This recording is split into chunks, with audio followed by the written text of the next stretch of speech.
a quelqu'un qui a dit que je peux pas jouer aux poupées, et après j'ai pleuré.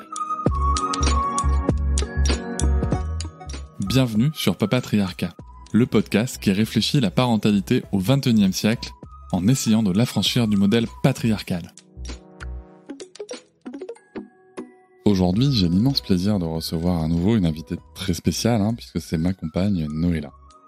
Ensemble, nous allons vous raconter l'histoire de l'arrivée de notre second enfant, Lucas, une aventure remplie de défis, d'émotions intenses et de moments précieux. Alors vous avez déjà sûrement pu écouter nos réflexions sur le choix d'un second enfant et le parcours de cette grossesse dans les épisodes précédents. Je vous invite, je vous laisserai les liens sûrement en description pour les écouter si ce n'est pas encore fait, afin que vous puissiez suivre ce cheminement. Aujourd'hui, nous allons ouvrir les portes de notre expérience personnelle sur ce moment de l'accouchement en partageant avec vous les hauts et les bas de ces instants plutôt extraordinaires.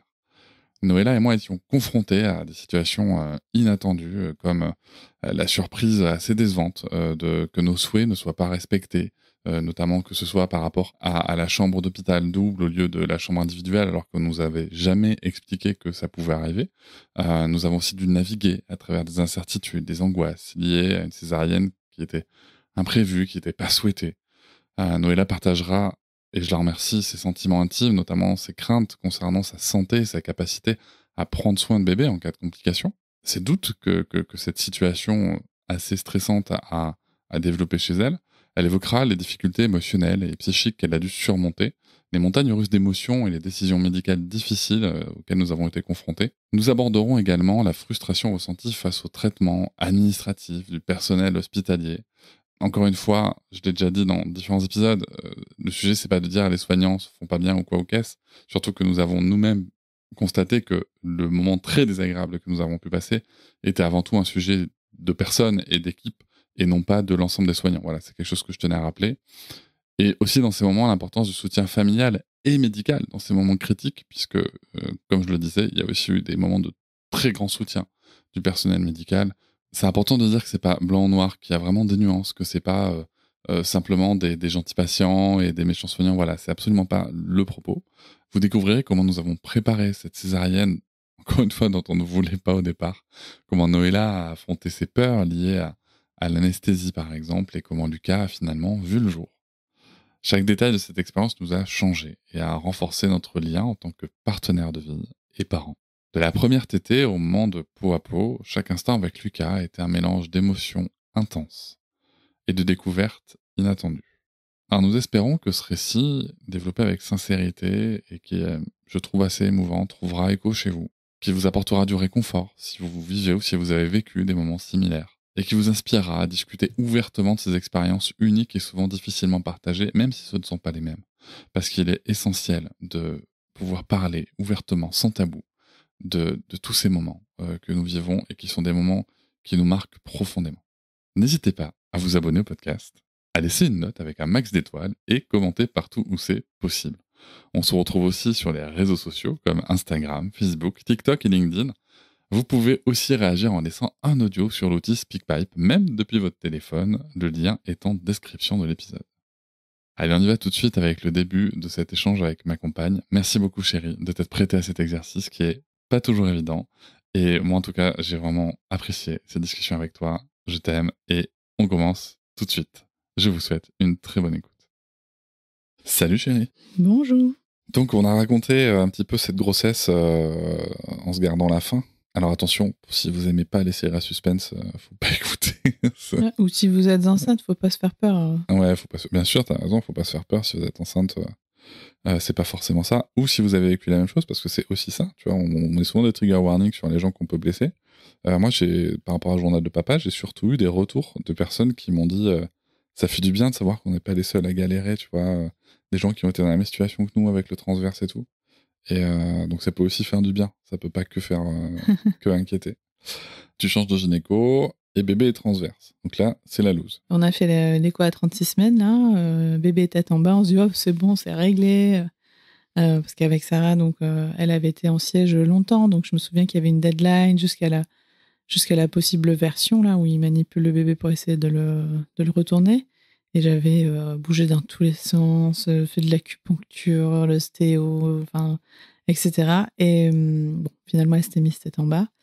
à 36 semaines, on lui dit tête en bas, je me dis, c'est bon, c'est réglé, quoi. Et à 36 plus 2, quoi, on voit le gynéco, et là, il nous dit, il est pas tête en bas, il est transverse, ça serait bien qu'il soit tête en bas, là, dans une semaine.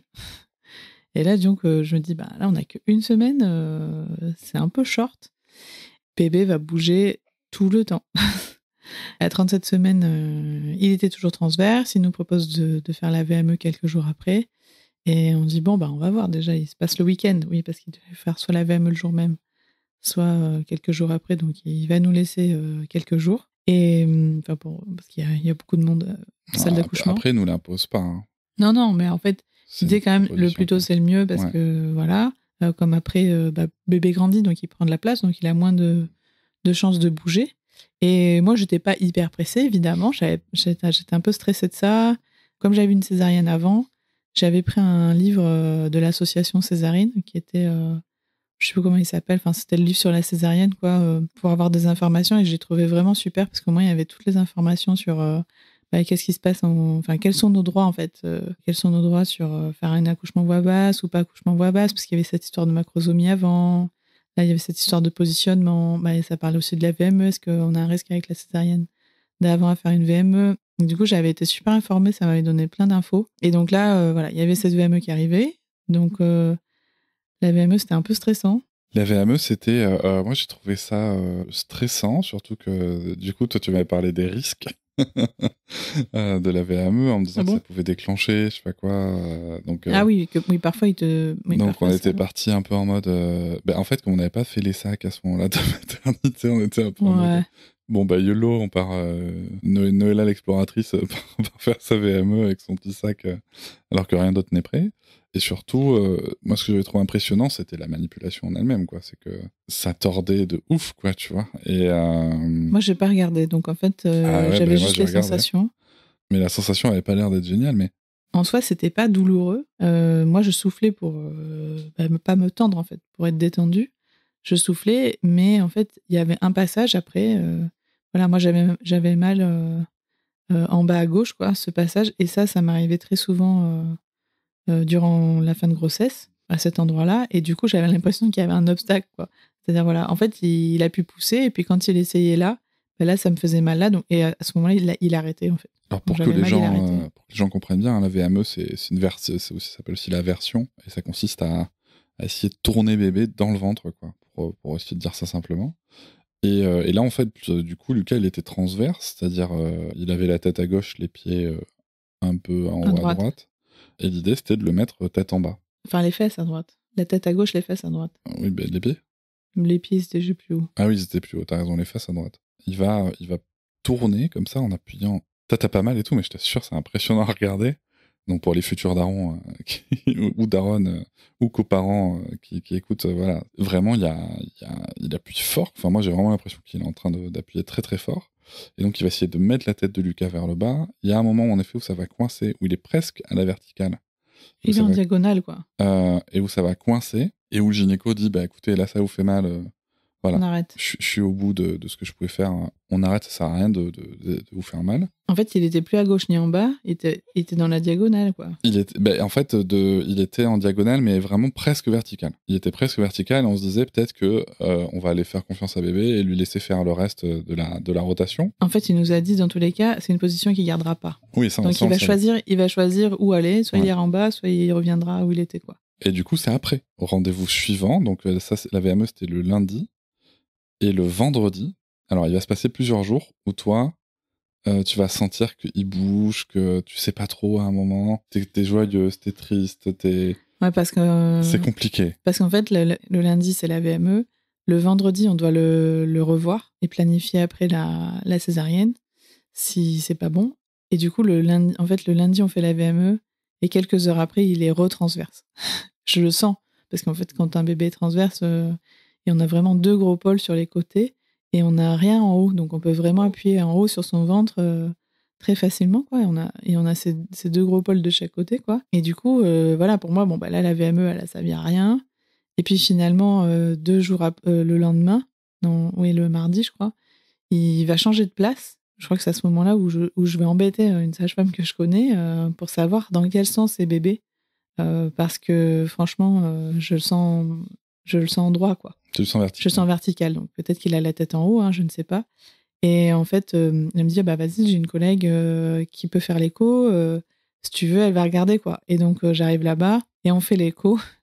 Et là, bébé est tête en bas. Et alors là, on est là, ah, super. T'es gavé contente. Tête en bas, c'est ce que je sentais. Voilà, j'avais senti vraiment le changement, je suis gavé contente. Et là, en plus, du coup, il est tête en bas. Donc, il y a un possible AVAC, quoi, possible voix basse après césarienne. Donc là, elle commence à me parler, ah ben si tu veux, on peut te réinscrire au cours de prépa et tout, parce que voilà, faut passer d'une médicalisation, d'un truc où vraiment on n'a pas le contrôle, à un accouchement en voix basse. Enfin voilà, on commence à discuter au cours de l'écho. Et à dire, bah, j'en profitais quand même pour prendre les mesures, on va faire une estimation. Et pendant l'écho, elle repasse sur la tête. Et en fait, je vois qu'elle appuie de plus en plus fort parce qu'en fait, la tête s'en va, quoi. Et en fait, il s'est remis transverse pendant l'écho. On l'a vu en live, changer de position, quoi. Et là, blasé, quoi. Je me dis, mais non, c'est pas possible. Il s'est barré. Elle me dit, bah ouais, il avait la tête assez haute quand même. Donc, du coup, il a pu changer facilement de place. Donc, il a rechangé. Donc, le mardi, je repars blasé. Je vais revoir des collègues chiropracteurs parce que j'ai toujours, en fait, cette douleur à gauche. Donc, je me dis, peut-être il y a quelque chose qui le gêne ou je sais pas. Enfin, voilà, je me suis dit, peut-être il y a ce souci parce qu'effectivement, parfois, quand j'avais des appuis là, ça me gênait vachement. Et du coup, il va rechanger de place. Il va se remettre droit le mercredi ou le jeudi, je sais plus quoi. Et on le voit le vendredi. Et le vendredi, quand on y va, je sens qu'il a rechangé de place et qu'il est pas droit, quoi. Donc, je suis blasée. Et en fait, il a passé la tête de l'autre côté, quoi. Donc, on est venu à la VME, il avait tête à gauche. Quand je vais chez le gynéco, il est tête à droite, quoi. Donc, je sais plus ce que nous a dit le gynéco, d'ailleurs. Bah, il nous a dit, il fait son truc, parce que le gynéco, il a pas toutes ces infos-là. Il a le compte-rendu de l'écho de la sage-femme. Oui, mais voilà, où il disait, il savait qu'il était tête en bas et tout, à un moment. Et le gynéco, il nous dit, non, mais c'est pas possible, qu'est-ce qu'il nous fait, tu vois. Parce que lui, quand on l'a quitté le lundi, il était tête presque en bas, si tu veux, à gauche, en diagonale. Il a un compte-rendu qui lui dit que bébé a été tête en bas. Et là, du coup, il se retrouve avec un bébé qui est en transverse, mais dans l'autre sens encore, tu vois. Donc, tête à droite et fesses à gauche. Donc, c'est qu'il n'a pas l'impossibilité de bouger, quoi. C'est qu'en plus, il bouge vachement. Il bouge vachement, ouais. Voilà. Et là, du coup, il nous dit, bon, on va planifier la césarienne, hein, parce que, voilà, on sera à 38, je crois. On sera à 38 semaines quand on la planifie. Il me dit, de toute façon, on va faire une échographie la veille. La veille, vous venez, on préparera tous les papiers. Enfin, les gens vous prépareront les papiers pour voir si tout est bon et on refera une écho. Et le matin même, quand je serai là, vous aurez une échographie parce que s'il a changé de place, c'est bon, quoi. Moi, je vous libérerai, il n'y a pas de souci. Vous pourrez tenter votre voix basse si vous souhaitez. Voilà, il m'a dit, mais par contre, s'il fait que de bouger, il est possible que vous ayez une césarienne d'urgence parce que si à un moment il est transverse, quand le travail se lance, là...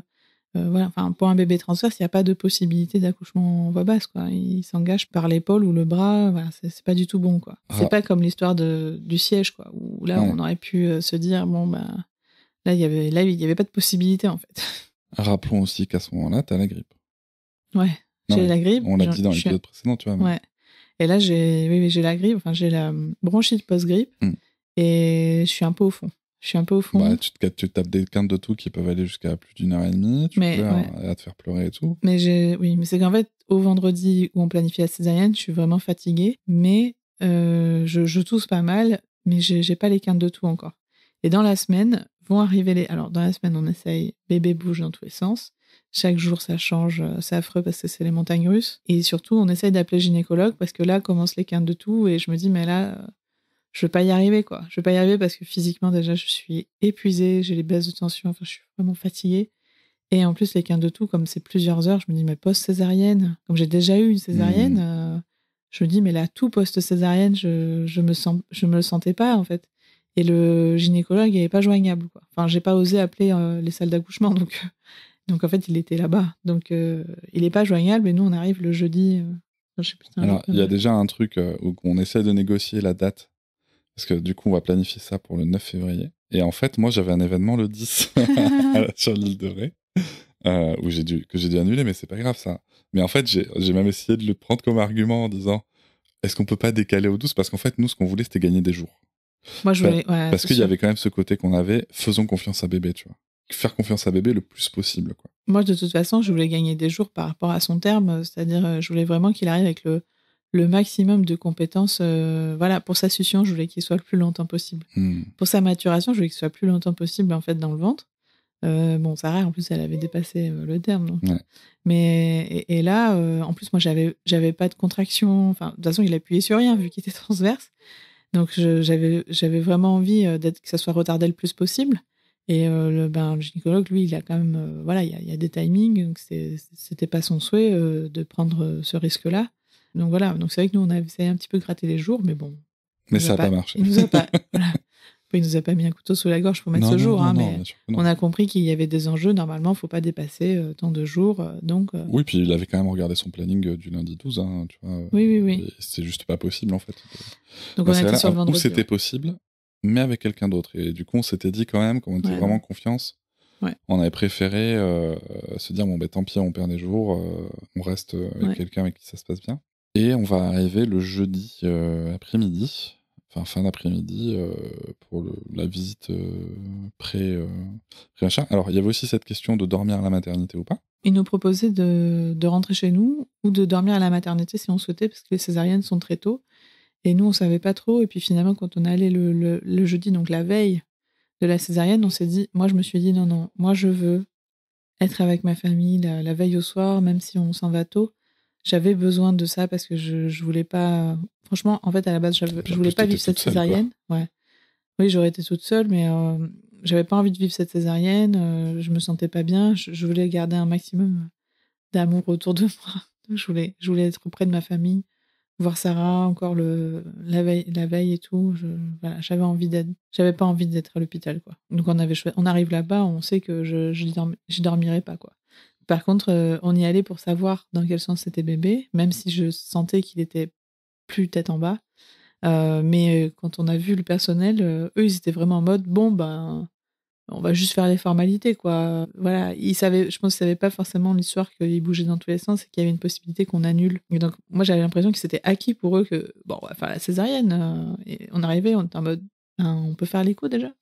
Petite parenthèse pratico-pratique, sur une césarienne programmée comme ça, du coup, l'avantage, c'est qu'on avait pu organiser, nous on a les grands-mères, les soutiens et les relais qui sont pas loin. L'avantage, c'est quand même qu'on avait pu organiser du coup toute la prise en charge des premiers jours de Sarah et compagnie. Ça c'était l'avantage, c'était la logistique, c'est qu'au moins, comme c'est planifié, il n'y a pas ce stress. D'ailleurs, ma sage-femme m'avait dit césarienne programmée, c'est cool, ça enlève un stress. Alors qu'en fait, moi, j'étais hyper stressée. Moi, j'avais vraiment peur de la césarienne. Alors pourtant, j'avais déjà eu une césarienne qui s'était très bien passée, franchement. Il n'y avait pas eu de problème sur cette césarienne. Mais là, j'avais vraiment peur d'être à nouveau médicalisée. Pour moi, c'était une opération chirurgicale. C'était pas forcément un accouchement. Et du coup, j'avais pas forcément envie de vivre une opération chirurgicale lourde, quoi. Enfin, elle est conséquente, même si elle se passe très bien souvent. Et en plus, comme j'avais ce risque hémorragique un peu augmenté, voilà, j'avais... Parce que tu étais aussi en thrombopénie, rappelons-le. Oui, j'avais mon histoire de plaquettes que j'avais déjà eu avec Sarah et tout. Voilà, moi, j'étais vraiment stressée de ça. D'ailleurs, j'avais même fait de l'hypnose parce qu'en fait, je voulais juste enlever ma peur de mourir. Pas la peur de mourir sur un accouchement en voie basse, mais j'avais peur de mourir sur une chirurgie, en fait. Sur une opération classique, que ça se passe mal. Et en plus, j'avais eu le rendez-vous avec l'anesthésiste. C'était affreux. Donc, il y avait mon histoire de thrombopénie. Et en fait, si les plaquettes descendent sous un certain seuil, vous pouvez plus forcément avoir tel ou tel type d'anesthésie locale parce qu'avec le risque d'hématome, il y a des complications possibles s'il y a un hématome dans cette zone où on anesthésie, là, dans le dos. Je me souviens être descendue en dessous des 100 000 pour Sarah. On avait fait la césarienne à 90 000 sous péridurale. Et là, il me dit mais de toute façon, en dessous de 100 000, la péri, c'est pas possible. Je dis bon. Et moi, je croyais que les recommandations, c'était 80 000.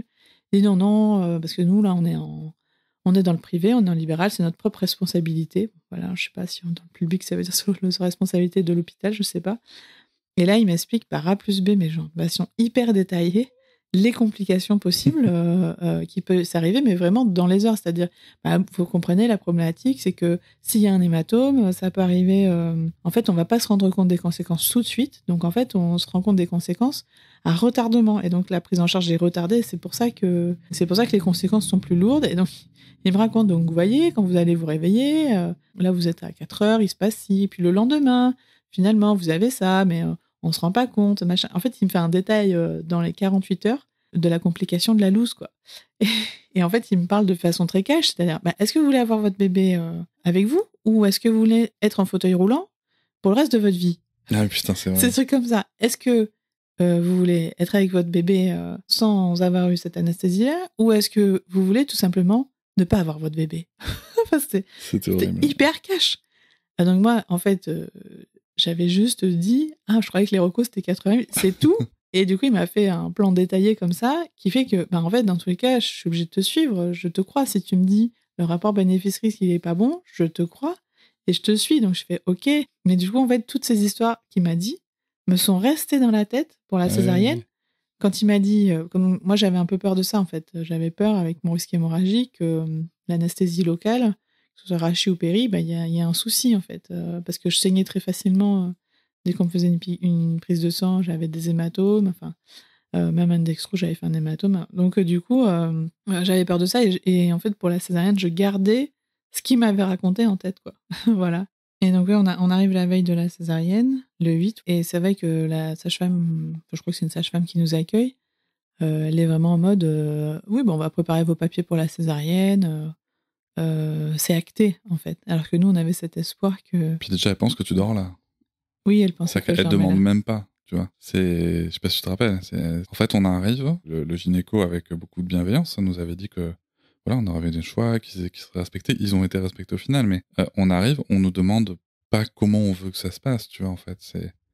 Non, il faut suivre le déroulé. Ouais, vous venez faire des papiers, vous allez dormir là, machin et tout. Toi, en plus, là, par contre, t'as ta grippe avec des sacrés quintes de tout. Ouais, là oui, je suis pas bien. Là, t'es au fond du seau. Et du coup, on dit non, mais on doit faire l'écho quand même. Et c'est vrai que quand on fait l'écho et qu'elle voit qu'il est transverse, c'est un peu, ça lui confirme, genre, oui, voilà, de toute façon, il est transverse. On a prévu de faire la césarienne. Ouais, c'est ça, on a prévu de faire la césarienne, il est transverse, voilà quoi. Enfin, réveillez-vous quoi, c'est un peu ça. Et donc finalement, nous on choisit, on reviendra le lendemain. Ah non, mais il y a plein de trucs qui se passent. Oui. Moi j'ai fait c'est vrai. Il y a un journal de papa spécialement sur ce moment-là. C'était un vocal que j'avais fait à Marie de Marika de Little Manbo pour lui raconter parce que c'était horrible en fait. C'était vraiment horrible. Je me rappelle. Alors toi, tu vas pouvoir dire comment toi tu as vécu, mais tu vois, moi j'ai notamment aussi ce moment où on nous parle de la chambre. Oui. Parce qu'en fait, il y a beaucoup de bébés qui sont arrivés apparemment en même temps. On entend les difficultés des soignants et des fonctions des services, mais en fait, on a une dame qui arrive et qui nous dit... oui, c'est la responsable des chambres, enfin de l'organisation. Là. Et elle nous dit, oui, alors vous avez bien choisi une chambre avec le papa et tout dedans, c'est ça? Et nous, on lui dit, oui, bien sûr. Ah non, mais ça va pas être possible. Hein. Ouais, c'est la meilleure de le dire si c'était monstrueux. Et nous, on était là. Il y a deux choses. C'est que, en fait, on ne nous a jamais évoqué la possibilité qu'il soit impossible que je reste avec toi. Ça s'est jamais arrivé. Même avec le gynéco, c'est jamais arrivé. D'ailleurs, je lui ai fait la remarque après. Que je comprends que ça puisse arriver, mais ça serait bien de l'évoquer, en fait, pour que nous, on puisse psychologiquement se préparer. Ah, on s'était pas préparé du tout. Nous, à la base, on voulait la suite, ce qu'ils appellent la suite parentale. En fait, c'est 2 lits d'hôpital. Ça, c'est le bonus. Voilà. Ça, c'était le bonus. Nous, on voulait une chambre individuelle. Moi, comme on avait connu une chambre individuelle, avec la possibilité que j'ai un lit de camp d'appoint là pour me péter le dos pendant quelques jours, comme pour Sarah. Et là, on nous annonce donc que même ça, c'est pas possible, que du coup, ça va être une chambre double, que toi, en plus, t'as une toux, t'as la grippe, enfin voilà, tu t'es quand même potentiellement contaminé quelqu'un d'autre. Et du coup, moi, le premier truc que je dis, c'est bon, ok, voilà, mais est-ce qu'il y a la place pour que je pose mon lit? Mais non, même si vous avez pas posé rien, en fait, non, vous partez, quoi. Et là. Là, je crois que moi, je sais que dans ma tête, je suis en train de dire de me calmer, tu vois, parce que j'ai qu'une envie, franchement, c'est de péter un câble. Je vais calmement lui répondre d'un ton, je pense, assez énervé, mais en étant, ouais, mais toi-même, tu sais, j'aurais pu m'énerver beaucoup plus. Mais je lui réponds juste que je comprends les difficultés, je comprends machin, mais en fait, il y a des façons de dire les choses et que voilà, et elle nous explique sa stratégie de nous dire, si jamais vous m'aviez répondu non. À la question, vous vouliez bien une chambre seule, voilà, je vais rien vous annoncer, donc j'étais contente. Mais non, en fait. Non, mais son annonce était ratée. Voilà, son annonce était très ratée, donc il vaut mieux annoncer les choses directement en disant oui, alors voilà où on en est aujourd'hui, l'état du service. C'était pas votre souhait de départ, on est désolé, mais voilà, comment est-ce qu'on peut vous faire vivre le truc au mieux, tu vois, par exemple. Non, mais oui, c'était ridicule. Et c'était vraiment pas cool. Du coup, on est passé aussi pour... vu comment les gens après nous en parlaient, on est passé vraiment pour les connards et les connasses de service. Toi, t'étais très mal. En plus, ça a duré Des heures. Longtemps, ouais. Ça a duré des heures, on a patienté, mais ça a duré des heures. Pour un truc où on nous avait dit en mode, bah vous venez, on fait l'écho, on fait quelques papiers, puis vous repartez. C'est qu'ils sont en train de travailler, qu'il y a des accouchements en cours, J'entends etc. bien, tu vois. Mais du coup, c'est vrai que en fait, elle nous fait cette annonce. Après, on n'a plus rien à faire là, et on est obligé d'attendre. Donc, en fait, on reste dans le stress de cette histoire, mais on peut plus repartir. Donc, c'est vrai qu'on restait à cogiter là-dessus, en fait, alors qu'on aurait pu passer à autre chose, et sortir, et puis voilà. Mais non, moi, ils annonçaient ça, et en fait, c'est que moi, j'avais déjà vécu une césarienne, donc j'avais vu ça pouvait être difficile de porter bébé, en fait. J'avais eu du mal à porter bébé les premiers temps. Donc là, je me disais, je suis toute seule, c'est moi qui vais devoir changer toutes les couches. Si je peux pas mobiliser, ça sera moi quand même. Enfin, en fait, du coup, j'avais peur par rapport à ça, et je savais que mon allaitement aussi pouvait démarrer peut-être difficilement comme avec Sarah. Donc, de me dire que là, j'étais seule et que je devais tout faire dans le cadre d'un post-césarienne, franchement, je ne le sentais pas. Et surtout que physiquement, franchement, j'étais au bout, en fait. Là, j'avais plus de force. Franchement, physiquement, je me voyais pas accoucher. Et en plus, j'avais les quintes de tout. Donc, comme j'avais eu la bronchite aussi post-Covid, j'avais vu que ça avait duré quelques jours. Et je me disais, elles vont pas partir demain. Donc là, tu les auras. T'as tout pour le post-op, quoi. Donc, ça me stressait beaucoup, en fait, déjà, ça. Donc, je me disais, en fait, je suis pas en état. Et après, je lui dis, mais en plus, je suis censée partager ma chambre avec quelqu'un.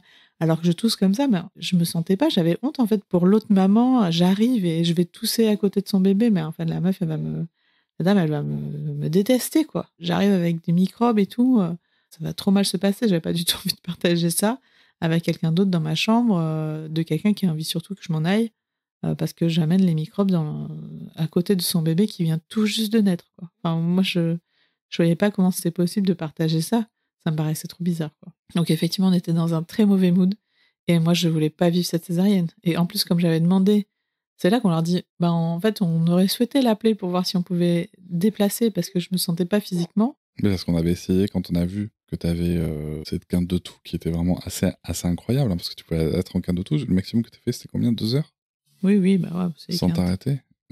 Fais pas style, c'est les quintes. Non, mais voilà. Non, mais je veux dire, c'est pas une maladie grave. C'est pas une maladie grave, mais oui, du mais coup, bon. c'est juste que, franchement, j'étais crevée et je me voyais pas vivre ça. Et le moment où elle annonce que je vais pas être là, toi, tu pètes un câble. Ah là, moi, je me suis effondrée. Non, mais en fait, j'étais déjà... En fait, c'est que comme ça n'allait plus physiquement, franchement, ça n'allait plus émotionnellement, ça n'allait plus.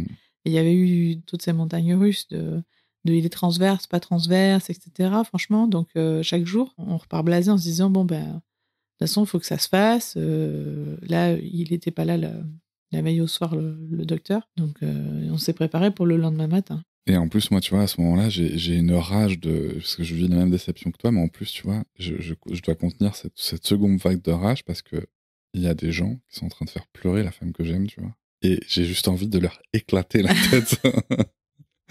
Non, mais c'est ça. Non, mais tu vois, quand on parle de contenir la violence pour être dans la bienveillance, le respect et tout, moi, je veux bien, tu vois. Et c'est ce que je fais. Mais il faut aussi avoir conscience de ce qu'on vit intérieurement, tu vois. Moi, là, j'ai une vraie rage, tu vois. J'ai qu'une envie, d'ailleurs, j'ai qu'une envie, c'est de dire, vas-y, on se casse et allez vous faire foutre, et puis on reviendra pas, tu vois. Mais en tout cas, je pense que le message est passé parce que quand on va voir le gynécologue le lendemain, la première phrase, toute première, quand il va nous voir, c'est bon pour la chambre. C'est vrai. C'est même pas bonjour. Ouais. c'est bon pour la chambre. Donc, je pense que ça les a marqués sur notre état. Oui, bien sûr, mais parce que c'était hyper important, parce que voilà.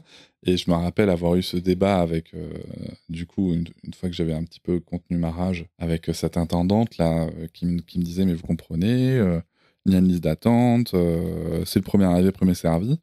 Et moi, je comprenais pas. Alors peut-être que c'était juste un point de vue très égoïste, ce que je peux entendre, mais je comprenais pas. Je disais, mais en fait, excusez-moi, mais depuis quand dans les services de santé, on classe les gens par ordre d'arrivée et pas par état de santé, en fait? Ça, c'est un truc. Imagine aux urgences, t'arrives parce que t'as une quinte de tout que t'arrives pas à supporter, et donc tu vas aux urgences un peu paniqué ou parce que t'en as marre ou quoi. T'as quelqu'un qui arrive qui a un bras coupé, et on va lui dire, non, mais le monsieur qui tousse, il est arrivé le premier. C'est complètement con. Et moi, j'étais vraiment dans cette optique-là. J'étais là, attendez. Mais avant ça, je lui avais demandé, je lui ai dit, mais excusez-moi, il y a que des accouchements à complications, des césariennes et tout. Ah non, pas du tout. Et vraiment, tu vois, je saisissais pas la logique. Alors peut-être avec un énorme biais très égoïste, j'en sais rien. Mais tu vois, même quand j'y réfléchis maintenant, je me dis, mais comment est-ce qu'on peut organiser un service de santé en se disant, on va faire juste par ordre chronologique, quoi, sans tenir compte de l'état de santé des personnes qu'on soigne? Ça me dépasse. Bah moi j'étais un peu culpabilisée en même temps parce que je me disais franchement c'est mon droit parce que là je suis au fond et en même temps je sais que les césariennes peuvent bien se passer aussi.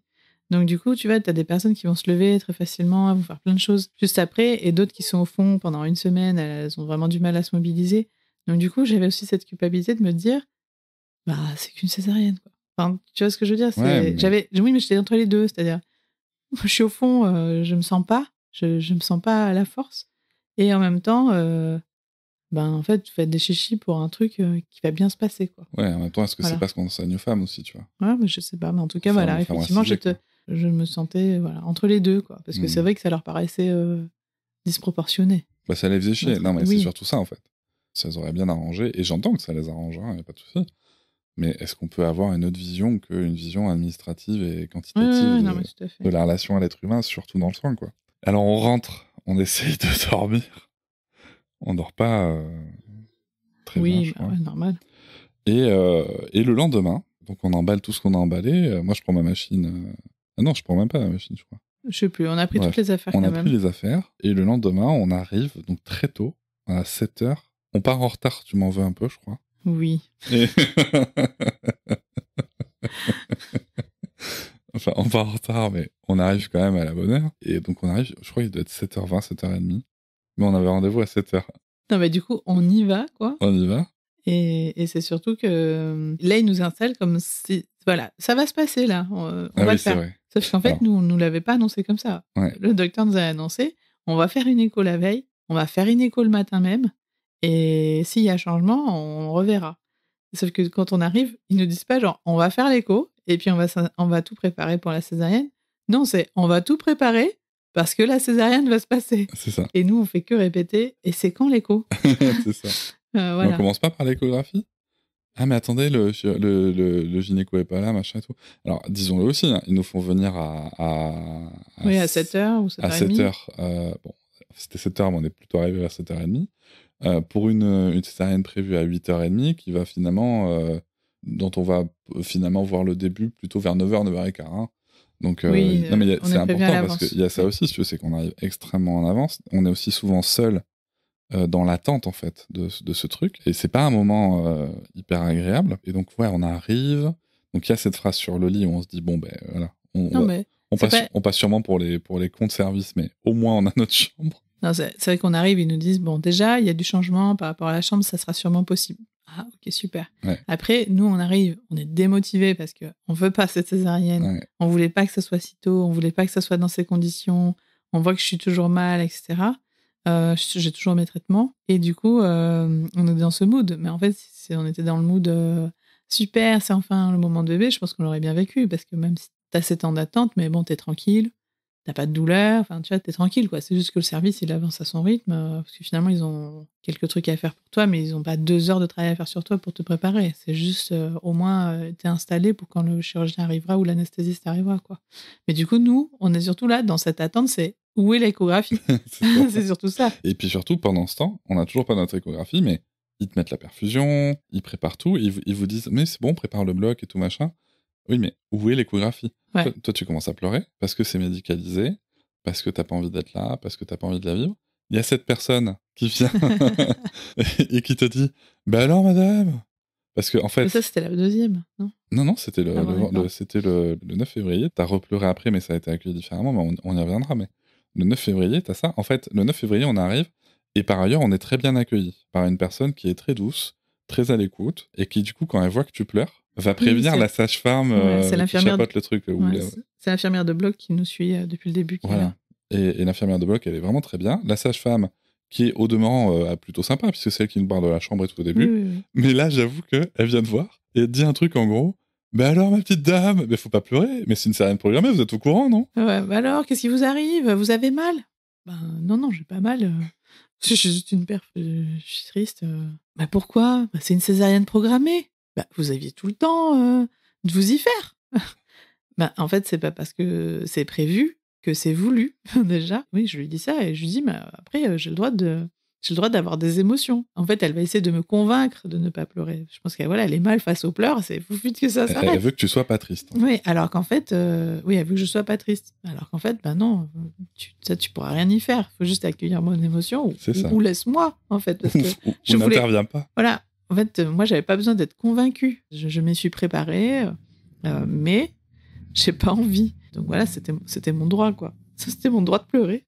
Et puis, le temps passe et tout. Vont enfin arriver les médecins qui arrivent à l'heure où ils arrivent. Et nous, on demande encore quand est-ce que c'est l'échographie. Et puis, il va y avoir le moment où elle va te dire, allez. Puis, va arriver le moment où elle va dire, allez, on va badigeonner le ventre. Et toi, là, t'es un peu déconnecté. T'es un peu...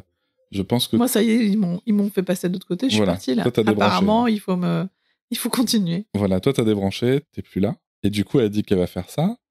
Et moi, je dis, mais excusez-moi, mais en fait, à quoi ça sert de mettre le truc pour désinfecter, la bétadine, si derrière, on va mettre le gel pour l'échographie? Et là, l'infirmière qui dit, ah oui, mais vraiment l'échographie? Ah oui, vraiment, madame, on va vraiment la faire. Et là, toi, tu te reconnectes. Ouais, je me reconnecte. Tu te reconnectes et tu fais, mais oui, c'est vrai, dis donc, l'échographie.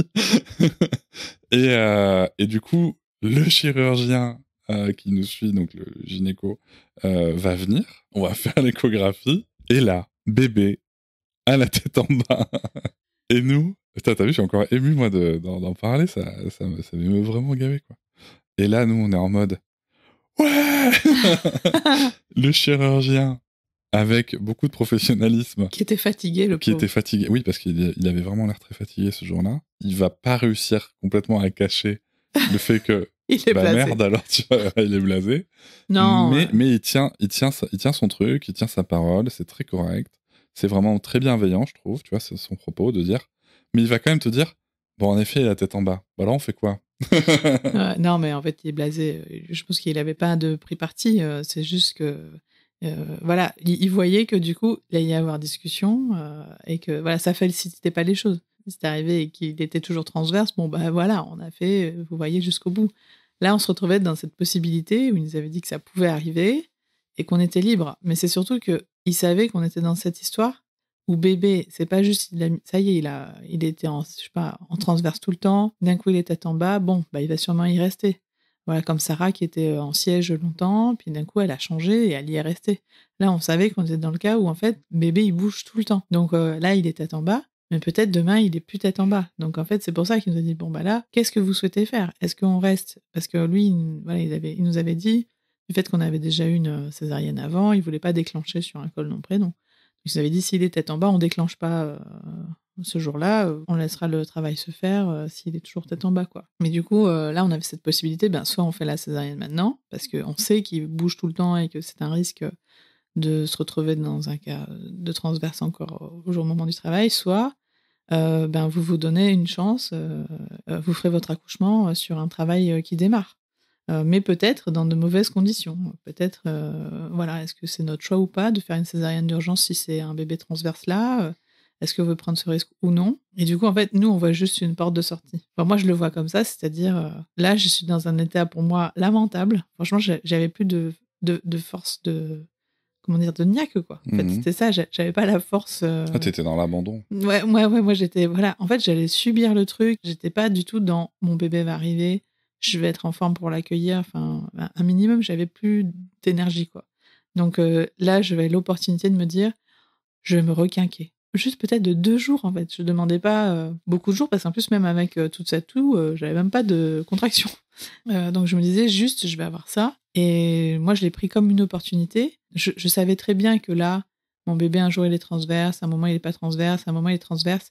J'avais pas envie de jouer. En plus, il y avait les enjeux par rapport à mon taux de plaquettes qui pouvait diminuer au fur et à mesure des jours. Donc, je savais aussi qu'il y avait cette question-là.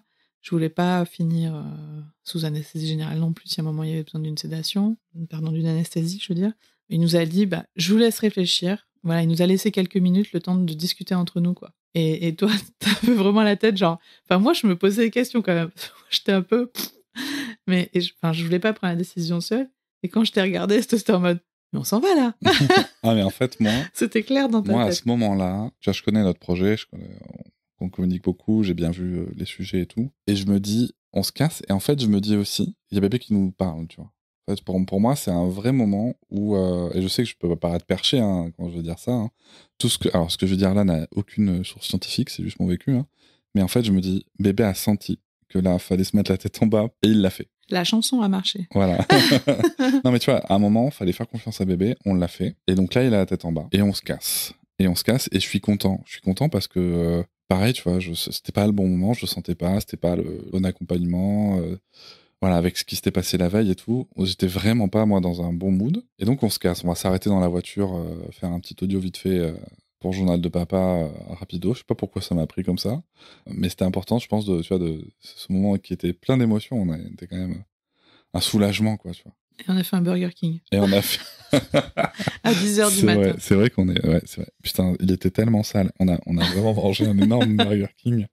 Bon, après, c'était hyper tôt, on avait faim aussi. Oui, quand même. bah oui, moi j'étais à Jeun. Mais à 10h, et toi t'étais à Jeun, tout à fait. Et c'est vrai qu'on a mangé un gros truc bien sale. Et on va dormir un peu aussi, je crois. Je sais plus. Je sais plus, on a pris la journée, mais non, mais on était soulagés. Ouais. Et moi, je le voyais juste. En fait, on n'est pas reparti en mode. Parce que c'était ça au départ. Il nous avait dit si bébé était en bas, eh ben, vous aurez un accouchement sur un travail qui démarre tout seul. Par contre, attention, peut-être que si bébé est retransverse, vous serez sur une césarienne d'urgence. Et là, en fait, après avoir discuté ensemble, on lui a dit on savait quand même que pour programmer une césarienne, il a annulé son planning, il a reporté les gens, etc. En plus, possiblement, ça pouvait être annulé pour rien, puisque ça avait pu changer. Donc là, il avait perdu sa matinée, parce qu'on lui avait pris son temps. Du coup, on lui a dit, en fait, est-ce que c'est possible ? C'était une position qu'il n'avait pas proposée. Est-ce que c'est possible, en fait ? Là, je vois très bien que bébé, il bouge tout le temps. Là, on est vendredi. On peut prendre le week-end pour voir comment ça se passe, mais si bébé ne bouge plus, voilà, on va se lancer sur un accouchement, sur un travail qui démarre tout seul. Mais si bébé fait que bouger encore, est-ce que c'est possible de reprogrammer une césarienne ? Et peu importe la position dans laquelle sera bébé, nous, on veut pas prendre le risque d'un accouchement transverse. Et puis de toute façon, en plus, par rapport au poids, il nous avait contre-indiqué le siège aussi. Donc, on avait dit, est-ce que c'est possible de reprogrammer une césarienne en fonction de comment se passe le week-end ? Et là, peu importe la position, s'il bouge tout le temps, nous, on fait le choix avec mon état de santé de faire la césarienne, on changera plus, quoi. Et il nous a donné cette opportunité, ce qui allait encore et qui a été fixé, embêter son planning. Donc, mercredi 14 février. Voilà, programmé effectivement pour le mercredi 14 février. Et franchement, ça nous a donné quelques jours de plus. Moi, j'étais ravie parce que ça donnait quelques jours de plus à bébé aussi par rapport à qu'il reste le plus longtemps possible dans le ventre. Par rapport à sa succion, je voulais qu'il reste au max. Et surtout, là, je savais que même si je toussais à ce moment-là, je serais plus en quinte, je serais sûrement partie, quoi. Donc en fait, je me suis dit, t'as le week-end pour te requinquer, il faut te requinquer, c'est une opportunité pour accueillir bébé. Et c'est exactement ce qui s'est passé, c'est-à-dire que je suis arrivée le mercredi. Voilà, je toussais. J'ai toussé encore pendant longtemps, c'était prévu. Mais j'étais plus sur des quintes de plusieurs heures, non-stop. Ah oui, ça n'avait rien à voir. Donc ça n'avait plus rien à voir. Tu sautais 5 minutes, quoi. Donc du coup, déjà, j'étais en meilleure forme physique, ce qui fait que je suis arrivée mentalement, rien à voir. Je suis vraiment arrivée dans un autre mood. Et donc, après, quand on est parti du vendredi... où il était enfin tête en bas, on a eu 48 heures. Franchement, pour moi, c'est 48 heures du bonheur, quoi. C'est-à-dire, il bougeait plus. Ah, jusqu'au dimanche soir, t'étais... Ah ouais. Et là, il bougeait plus. Donc moi, je disais, oh là là. Et je faisais que de toucher ce ventre parce que j'étais ravie, en fait. Je me disais, ça se fait, ça va rester comme ça. Et c'est une sensation. En plus, le fait d'être vertical, c'est pas du tout la même sensation que transverse. Donc pour moi, c'était un bébé aussi qui prenait vachement plus de place que transverse, là où finalement, transverse, il n'y avait rien en haut, quoi. Et du coup, donc, je savourais, je me disais, ça y est, il est vraiment là, j'essaie de me mobiliser pour qu'il descende, enfin voilà. Et le dimanche midi, j'ai commencé à faire la gueule. Parce que là, j'ai senti que c'était plus Noëlla, tout à fait le nuage pareil. noir était là, quoi. Le nuage noir était là. Il avait envahi toute la maison. Parce que je sentais qu'il était plus pareil, mais je pouvais pas non plus... c'est pas hyper net d'avoir les deux pôles sur les côtés, là, voilà. Donc, c'était pas hyper net. Il avait proposé de faire une écho le mardi, la veille, comme voilà. Et en fait, moi... Je savais que quand bien même il se remettait tête en bas, s'il avait bougé, s'il faisait des tours et des tours, c'était pas bon. Ouais. Donc j'avais besoin de savoir. Je les ai rappelés, ou ils m'ont rappelé aussi pour savoir ce qu'on avait souhaité. Et je leur ai dit, au lieu de faire l'écho le mardi, est-ce qu'on peut la faire le lundi ? Mais le lundi, il avait encore bougé. J'avais même peur qu'il soit à nouveau tête en bas, alors que j'avais cette sensation qu'il ne l'était plus. J'ai dit, j'ai besoin de savoir là dans quelle position il est pour me faire confiance à mon corps. Et comme ça, on verra, quoi. Et donc le lundi, je suis allée à la mater et à la mater, ils ont vu qu'il était transverse. J'avais juste peur qu'en allant faire cet écho, il soit tête en bas à nouveau. Parce que s'il avait tête en bas, soit il fallait que je me dise, bah il est resté tête en bas, t'as vu, tu vas faire ton accouchement. Soit il fallait que je me dise, non, en fait, tu sais toi-même à l'intérieur de toi qu'il a bougé, qu'il refait des tours. Et là, t'as ce risque. Donc, Mais c'est toi qui dois décider, quoi. Ouais, mais c'est moi qui dois décider. Et ça, c'est chaud. Et ça, c'était chaud. Parce que décider d'aller faire une chirurgie sur une sensation personnelle, ouais, là, j'avais peur. Et finalement, le lundi était transverse. Donc là, on s'est dit, bon, bah, c'est bon, on va programmer. On confirme. On confirme qu'on sera là dans tous les cas. C'était acté dans notre tête, quoi. Voilà, on a cheminé sur ces quelques jours. On organise tout ça avec les grands-mères aussi. Et en fait, j'étais tellement contente d'avoir eu cette opportunité par le gynéco, qui nous ait donné cette opportunité, c'est-à-dire de ne pas faire la césarienne le jour même, mais d'en planifier peut-être une autre s'il y avait ce risque et tout. C'était super sécurisant pour nous, parce qu'en fait, à la base, il nous avait dit non, mais si c'est tête en bas, vous repartez, et puis voilà. Et il a pris en compte le fait qu'en fait, le bébé, il fait des tours et des tours. C'était cool, et surtout, après lui avoir être parti, il aurait pu nous mettre la pression pour dire non, mais vous voyez bien qu'il fait des tours, faut faire la césarienne. Enfin voilà, nous, avec Sarah, comme on changeait tout le temps de gynéco, là, parce qu'il nous demandait tous les 2 jours de venir à cause de la thrombopénie, on tombait sur des personnes différentes, et franchement, parfois, on nous a super mal parlé, et c'est vrai que parfois, on nous a fait vachement peur, quoi, en disant vous allez tuer votre bébé. Enfin, donc là, on s'attendait un petit peu à avoir des violences de ce type, des violences verbales. Pour Sarah, oui, la fin parcours de grossesse, c'était en effet, vous allez tuer votre bébé. Des gens comme vous ne devraient pas avoir d'enfants, parce qu'en fait, on écoutait le corps de Noëlla, et puis surtout, toi, t'arrêtais pas. Je me rappelle que, alors, on ouvre la parenthèse sur Sarah vite fait, mais toi, en plus, t'arrêtais pas de dire, comme t'es pro de santé, tu connaissais les recos et tout, et en fait, quand ils te disaient quelque chose, parce qu'en fait, toi, ils prenaient leurs décisions à ce moment-là, pour des raisons logistiques et de planning, mais toi, en fait, à chaque fois, tu demandais, mais ça s'appuie sur quoi? Et bon, bref. Oui, on comprenait pas parce que ça suivait pas trop les recos. Et puis en plus, j'avais le contact avec aussi une autre chef de service de gynéco. Je me le faisais confirmer par d'autres personnes. Ça avait été le bazar. Revenons à l'accouchement pour Lucas. Ouais, donc c'est vrai que, en tout cas, j'étais vraiment reconnaissante du gynécologue. Je m'étais fait confiance sur le fait, parce que franchement, la première gynéco de la maternité que j'avais vue, elle était pas mal polie, hein. Je veux dire. Mais tu la sentais pas. Ouais, mais j'avais senti que je n'aurais pas pu forcément discuter. Pas discuter, mon envie, c'était pas de batailler, mais en fait, d'être en confiance pour être bien éclairé et de comprendre, en fait, ma parole n'était pas débile, quoi. Voilà. Et c'est vrai que là, il prenait toujours tout en considération, il était respectueux, il nous expliquait, on faisait notre choix, voilà. Il nous expliquait, on fait notre choix, il nous explique, on fait notre choix. Et ça, c'était vraiment plaisant, en fait, parce qu'à la fin, c'est moi qui ai une chirurgie. À la fin, le bébé, il est là ou pas, quoi. Enfin, donc, du coup, on a besoin de prendre part quand même dans la décision. Et moi, ça m'a fait... J'étais vraiment contente d'avoir bien choisi le gynécologue et qu'il ait été quand même respectueux de nos choix un peu bizarres, quoi. Dans cette situation un peu exceptionnelle, quoi. Parce que franchement, les bébés transverses, c'est ça qui était blasant, quoi. C'est moins d'1% des cas. Enfin, franchement, pourquoi on tombe là-dessus, quoi. Voilà. Non, mais ça, c'est un truc qui est resté. Mais pourquoi nous, ça m'a marqué.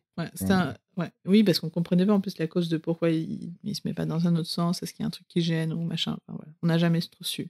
Bon, le 13, on n'y repasse même pas, je crois, le 13. Hein. T'avais fait tout ce qu'il fallait le lundi. Et on arrive le 14, à l'heure. J'avais pas intérêt d'être en retard ce coup-ci. Un peu plus près dans nos têtes. On arrive le 14 à l'heure. Là, par contre, avec tout ce qu'il fallait, tout, même moi, ma machine pour dormir la nuit et tout, machin, tout est calé. On arrive là-bas. Un des premiers trucs qu'on nous dit, encore une fois, c'est nous dire, vous aurez une chambre simple et peut-être que vous allez avoir une suite parentale. Donc là, on commence à se dire, wouh!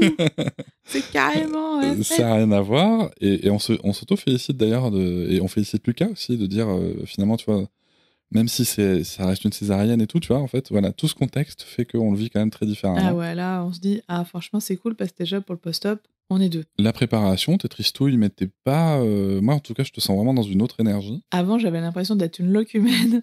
Là, j'arrive, je sais que je vais avoir une césarienne, mais déjà, je suis moi, quoi. C'est ça. Voilà, même si je tousse et tout, je suis moi. Ça n'avait plus rien à voir, en fait. Et je crois que tu pleures même pas. Je suis stressée, mais... mais tu pleures pas. Hein. Du coup, la sage-femme qui était la même, elle doit être contente parce qu'elle ne doit pas pleurer. Et donc, bon, ça se prépare, on prépare ton ventre et tout.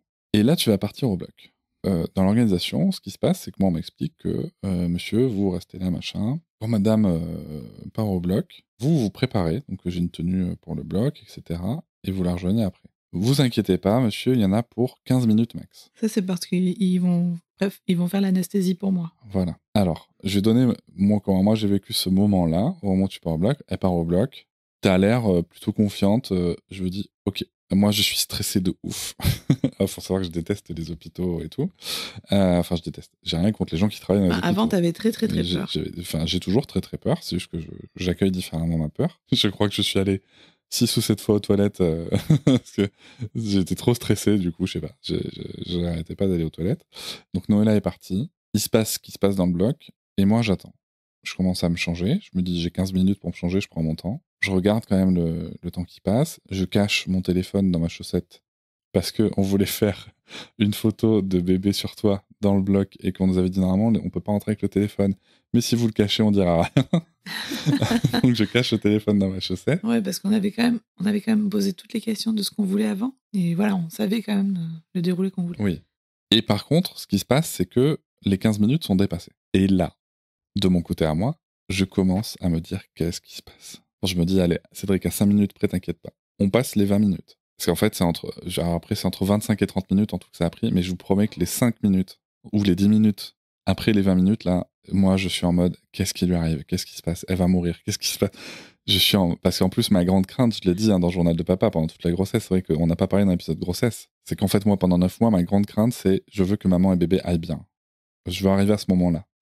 Et là, tout à coup, je me dis, putain, ça va pas. Et donc, je suis en PLS, et là, on vient me chercher. Et je rentre, et je te vois, toi, donc avec le champ opératoire. Ça, c'était une scène que j'avais déjà vue, donc j'étais pas très, très inquiet avec le champ opératoire, machin. Je vois pas ce qui se passe derrière le champ opératoire. Par contre, toi, t'es en panique totale. Et je me dis, faut que je la rassure. Bon, je fais ce que je peux pour te rassurer. Ça bouge beaucoup. Tu veux revenir, toi, sur ces 15 minutes Enfin, c'est plus de 15 minutes, du coup, que moi, j'ai pas vu. Ouais, bah en fait, c'est surtout que moi, j'avais très peur parce que j'avais peur de l'opération. Puis aussi, je garde, je pense, ma mère, elle avait eu une césarienne suite à un hématome rétroplacentaire, donc c'était assez grave. Voilà, on aurait pu tout s'y passer. Donc je garde en fait, j'avais gardé en mémoire depuis toujours que voilà, les accouchements, ça peut aussi être grave, quoi. Enfin, très mal se passer. Donc j'avais cette peur, comme là, c'était vraiment la médicalisation, enfin, c'était la chirurgie, quoi. C'est pas l'accouchement voie basse du tout, où le corps, il fait ce qu'il faut, quoi.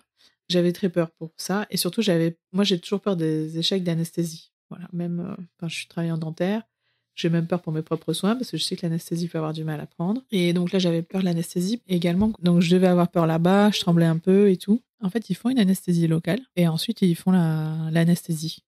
Et du coup, en fait, l'anesthésie locale, bon, c'est pas très agréable. Donc, apparemment, je bougeais souvent, je faisais un petit mouvement réflexe. Donc, il l'a fait plusieurs fois. Ce qui fait qu'il l'a fait, elle a pas super bien marché. Donc, ensuite, quand il a voulu faire l'anesthésie, ben, c'était désagréable. Enfin, je sentais vachement, je bougeais. Donc, après, il y a une sage-femme qui m'a aidée pour m'aider à me positionner. Mais lui disait, ben, en fait, finalement, enfin, il essayait, il faisait plein de trucs. J'étais pas très bien, quoi. Donc, il me disait, bah non, elle était mal positionnée, donc ça marche pas. Mais en fait, vous me tenez. Donc, pourquoi je suis mal positionnée vu que vous me tenez? C'est vous qui m'avez mal positionnée. Enfin, voilà. Donc, finalement, il a refait l'anesthésie locale. Et après, quand il a fait l'anesthésie locale, bon, bah là, il y avait plus de douleur. Donc, en fait, ça s'est pas bien passé parce que, voilà, j'ai eu des sensations. C'était douloureux quand l'anesthésie était partielle et tout. Et comme j'étais déjà flippée, ben, en fait, moi, j'ai paniqué. J'ai totalement paniqué. Surtout que comme j'ai vu que la première anesthésie locale était partielle, moi, tout ce que j'avais peur, c'est que ma anesthésie marche mal. Et puis bon, j'ai des collègues aussi. On avait déjà tous parlé des échecs d'anesthésie, même pour les césariennes. Donc voilà, moi, j'étais flippée de ça. Donc j'étais paniquée quand t'es arrivée. On en avait parlé d'ailleurs avec le gynéco. Oui, du coup, j'en avais parlé avec le gynéco pour lui dire si l'anesthésie est partielle, si vous vous en rendez compte, est-ce que vous pouvez reprendre l'anesthésie? Parce que j'avais peur que ce soit pas le cas. Et moi, je m'attendais qu'ils me disent, bah ouais. Et en fait, vous avez dit, bah, ça dépend. Si c'est au début, ouais. Mais si vous êtes en cours, en fonction d'où on en est, parfois, non. Et là, j'étais, ah bon? Moi, j'avais imaginé, parce que j'avais entendu que ces récits, c'était les échecs d'anesthésie du début. C'est-à-dire, on va démarrer, on se rend compte que ça marche pas bien. Bon, bah, on reprend l'anesthésie, voilà. Moi, j'étais surtout flippée de ça. Donc, quand t'es arrivé, oui, j'avais déjà bien paniqué juste avant, en pleurant, en disant, c'est fini, ça y est. Enfin, voilà, c'était compliqué. Et puis finalement, tu t'apaises un petit peu quand même. En tout cas, par rapport à la panique totale, quand je suis arrivé, On arrive à ce que tu sois un petit peu plus apaisé. Et puis ça secoue. Ça remue, ça bouge pas mal. On nous dit pas encore que t'as perdu un peu de sang, etc. Et ce qui est très bien d'ailleurs. Et puis, ça secoue, ça bouge. Je sais plus trop ce qu'ils se disent entre eux. Et puis à un moment, alors que j'avais demandé par ailleurs à ne pas spécialement voir le bébé à la sortie, à un moment, comme pour Sarah d'ailleurs, le champ opératoire tombe. Et là, on voit Lucas, du coup, cool. On voit Lucas, donc qui est vraiment un beau gros bébé bien bourrelé. Oui, parce qu'il est tout un peu démacié. Et surtout, il est recouvert de vernix. Il est tout blanc et sanguinolent. Et moi, j'ai l'impression de voir, genre un Buffy contre les vampires, tu vois, un truc bien dégueu. Et ça, c'est vraiment un moment que je trouve très ambivalent parce que je trouve ça dégueu, mais en même temps, je suis émerveillé. C'est très ambivalent pour moi. Et puis, ils vont le nettoyer rapidement et puis ils vont le mettre sur toi. Franchement, ils le ramènent très vite. Ouais, ils l'ont ramené très très vite, plus vite que pour Sarah. Oui, parce qu'ils n'ont pas fait. Ils n'ont pas fait la pesée et tout, et la mesure Voilà. à la naissance, comme ça avait été le cas pour Sarah. Et on demande si je veux couper le cordon à un moment, je m'en fous, donc voilà. Enfin, pendant ce temps, ils commencent à vouloir te remettre en place. On entend des trucs genre, attends, on va reprendre l'utérus, on va reprendre le diaphragme, machin. On a l'impression que c'est, je refais la déco Valérie d'Amido, quoi. Grave. C'est vrai que la césarienne, ça bouge vachement. Moi, j'avais eu ma première césarienne, j'avais eu une péridurale, et la péri, elle avait marché à fond. Mais elle était même tellement haute que je sentais plus mes seins. Quand Sarah avait tété, je sentais même pas la sensation de Sarah sur mes seins. Et là, du coup, la rachianesthésie, elle était pas si haute. Et donc, je sentais quand même tout ce qui était en hauteur. Ce qui est normal, c'était pas le ventre. Mais alors, je sais pas si c'est ça ou pas, mais j'ai senti beaucoup plus les sensations. Alors, c'est pas de la douleur, parce que c'est pas douloureux. L'anesthésie, elle a vraiment marché. Mais par contre, on sent vachement les secousses. Et je me souviens, quand t'es arrivé, que moi j'étais paniquée, tu me regardais, tu me souriais comme si tu voulais me rassurer. Et moi, je me voyais en extérieur, genre, je suis effrayée. Et lui, il me sourit pour essayer de me rassurer. Mais mec, je suis pas rassurée du tout avec ton sourire. Et donc, du coup, je sentais juste toutes les sensations de secousse. Et j'avais l'impression qu'il refaisait la baraque. Vraiment qu'ils s'ouvrent en énorme, je sais pas, qu'ils poussent des trucs et tout. Alors que, non, en fait, c'est une toute petite incision. Je sais pas ce qu'ils font.